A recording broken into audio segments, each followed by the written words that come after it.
آزاد کشمیر اور پریزیڈنٹ آزاد کشمیر، خواتین و حضرات،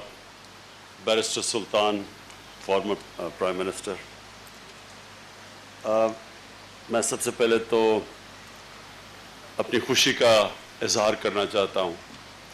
کہ ہمیں اللہ نے یہ موقع دیا کہ ہم نے وہ لوگ جو کہ مشکل زندگی گزار رہے ہیں لائن آف کنٹرول پہ، اور جن کو ابھی جس طرح صدر اور وزیر اعظم صاحب آزاد کشمیر نے بیان کیا کہ کس طرح کے ان کو مشکلات کا سامنا کرنا پڑتا ہے، یہ جو بمباری کرتے ہیں اور گھر چلے جاتے ہیں، لوگ شہید ہو جاتے ہیں، تو ان لوگوں کی مدد کرنا مجھے بڑی فخر ہے۔ یہ اللہ کا کام ہے کہ ہم نے کم از کم اس نے ہمیں یہ موقع دیا کہ ہم ان تک پہنچے، اور جو ہمارا احساس کا پروگرام ہے 1,38,000 خاندانوں تک انشاءاللہ ہمارا پروگرام پہنچے گا، ٹھیک ہے نا؟ کام ہے کہ ہم نے کم از کم اس نے ہمیں یہ موقع دیا کہ ہم ان تک، ہمارا احساس کا پروگرام ہے 1,38,000 خاندانوں تک انشاءاللہ ہمارا پروگرام پہنچے گا، ٹھیک ہے نا؟ 1,38,000 خاندان، ان کو ہماری احساس پروگرام سے پیسے ملیں گے، اور اس کے علاوہ جو مجھے اور بھی زیادہ خوشی ہے، 12 لاکھ لوگوں کو آزاد کشمیر میں ہیلتھ کارڈ ملے گا۔ ہیلتھ کارڈ کا مطلب کہ 10 لاکھ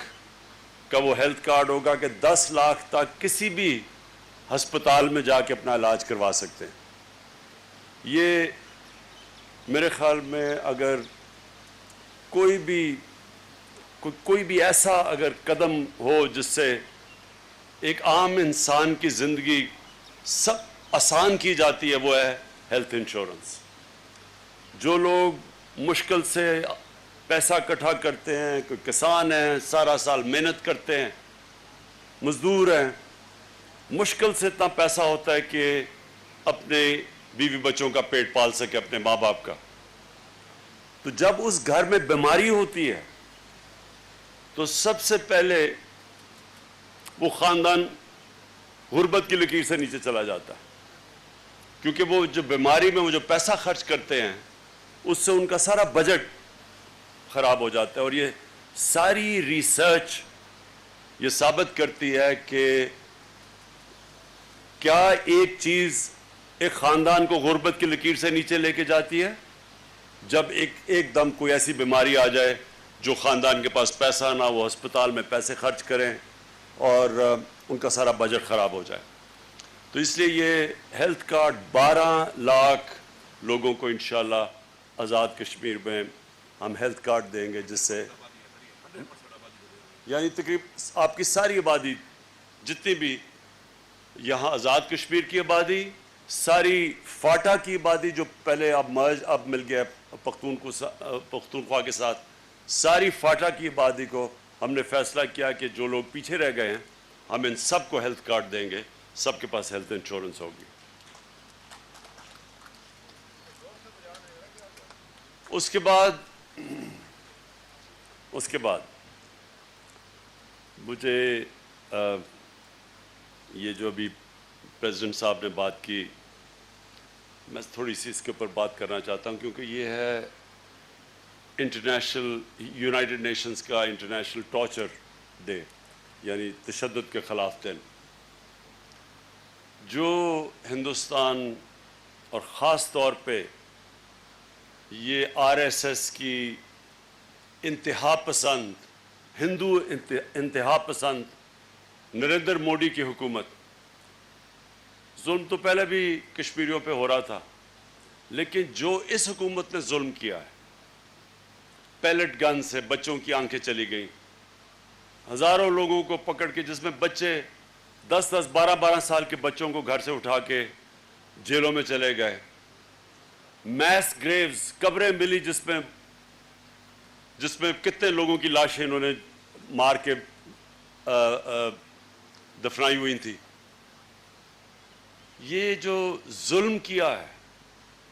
جو ظالم ہوتا ہے عموماً ہمیشہ نہیں، عموماً بزدل ہوتا ہے، ظلم کرتا ہے ان لوگوں کے اوپر جو بے بس ہوتے ہیں، جو لڑ نہیں سکتے۔ جو کشمیر میں ہم دیکھتے ہیں 8 لاکھ فوج 80 لاکھ کشمیریوں کے اوپر ہر روز کسی نہ کسی ہم سنتے ہیں کہ کوئی نوجوان شہید ہو گیا۔ یہ پوری پلان سے یہ کر رہے ہیں۔ یہ نریندر مودی کی جو سوچ ہے، جو اس نے گجرات میں کیا تھا، 3 دن اس نے گجرات میں پولیس کو پیچھے رکھا اور یہ RSS کے جو قاتل تھے انہوں نے جا کے مسلمانوں کے اوپر ظلم کیا، قتل کیے، ریپ کیا، اور 1 لاکھ مسلمانوں کو گھروں سے انہوں نے ان کے نکال دیا۔ اور تب بھی پتہ چل جانا تھا کہ اس کا ذہنیت کیا ہے، یہ کس طرح کی سوچ ہے اس آدمی کی۔ یہ ایک عام آدمی نہیں ہے، یہ ایک سائیکوپیتھ ہے۔ یہ جس طرح کی اس کی سوچ ہے، ان کی جو جماعت تھی وہی ہٹلر کی نازی پارٹی، یہ جو RSS ہے یہ اس کی پیداوار ہے۔ یہ اپنے آپ کو جو ہٹلر کی نازی پارٹی تھی یہ اس کے جانشین سمجھتے ہیں، یہ رول ماڈل سمجھتے ہیں ہٹلر کی نازی پارٹی کو، اس لیے یہ ایسی حرکتیں کرتے ہیں۔ جو ہٹلر کی نازی پارٹی نے کیا جرمنی میں، جس طرح اس نے یہودیوں کی قتل عام کی، اور بالکل یہ ٹھیک کہہ رہے ہیں صدر صاحب کہ پہلے انہوں نے یہی کام کیے جو اب یہ کر رہے ہیں کہ نیورنبرگ لاز آئے، جس سے شہریوں کو پہلے انہوں نے ان کی سٹیزن شپ کے اوپر کویسچن کیا کہ آپ شہری بھی ہیں یا نہیں۔ یہ بالکل وہی مسلمانوں سے جو آج ہندوستان میں ہو رہا ہے، یہ سب ہٹلر نے نازی جرمنی میں کیا تھا یہودیوں کے خلاف، اوروں کے ساتھ بھی، جپسیز اور بھی تھے، لیکن خاص طور پہ یہودیوں کے لیے، اور اس کے بعد جینوسائیڈ کی تھی۔ یہ اصل میں جا رہا ہے جینوسائیڈ کی طرف، اور اس کے لیے پاکستان انشاءاللہ ساری دنیا میں نے تب بھی کہا تھا میں کشمیر کا سفیر بنوں گا، اور دنیا کے ہیڈز آف سٹیٹ کے پاس میں گیا، بتایا کشمیر کا، لوگوں کو، ان ہیڈز آف سٹیٹ کو RSS کا سمجھایا کہ یہ کتنی خطرناک ان کی سوچ ہے۔ یہ وہ انتہا پسند لوگ ہیں جو سمجھتے ہیں کہ باقی دین کے لوگ ان کے برابر نہیں ہیں، یہ کوئی خاص ایک اللہ کی مخلوق، جس طرح ہٹلر نے ایرین ریس کی بات کی تھی، یہ بھی اسی طرح سمجھتے ہیں کہ یہ کوئی خاص ایک مخلوق ہیں جو کہ سب سے اوپر ہیں اور باقی سیکنڈ کلاس شہری ہیں۔ یہ وہ لوگ ہیں، اور جو ہندوستان میں بھی کر رہے ہیں مسلمانوں کے ساتھ، کرسچن کمیونٹی سے بھی یہی کر رہے ہیں، مسیح برادری سے بھی یہی کر رہے ہیں، لیکن اصل میں مسلمانوں کو ٹارگٹ کرتے ہیں۔ آخر میں یہ اور بھی سکھوں کے پیچھے بھی جائیں گے، اور بھی جو بھی ان کے جو لوور کاسٹ ہیں، کیونکہ یہ برہمن سوچ ہے،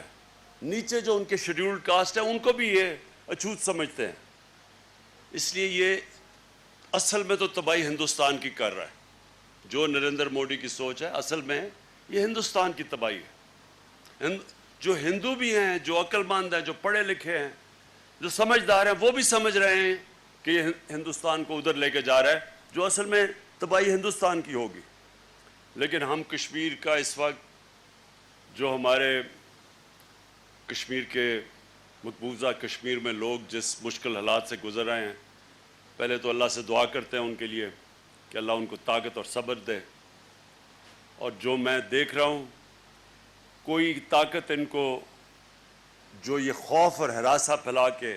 دہشت پھیلا کے ان کو ڈرا رہے ہیں اور دھمکا رہے ہیں، کوئی طاقت ان کے جذبے کو ختم نہیں کر سکتی، بلکہ جب وہ کسی کو شہید کرتے ہیں تو اور وہاں جذبہ اوپر آ جاتا ہے، نوجوان اور کھڑے ہو جاتے ہیں۔ اور کبھی بھی دنیا میں اگر 80 لاکھ لوگوں کو کسی کا خیال ہے کہ ان کو یہ ڈرا دھمکا کے اور آخر میں یہ موومنٹ ان کو اتنا ڈرا دیں گے کہ وہ ہاتھ کھڑے کر لیں گے، یہ کبھی بھی نہیں ہوا۔ تھوڑی دیر کے بعد، تھوڑی دیر اگر موومنٹ نیچے بھی چلی جاتی ہے پھر اوپر آ جاتی ہے،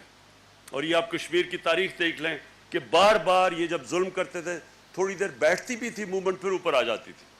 ہم انشاءاللہ دنیا میں ساری جگہ پہ اس کشمیر کے جو حالات ہیں، جو ظلم کر رہے ہیں،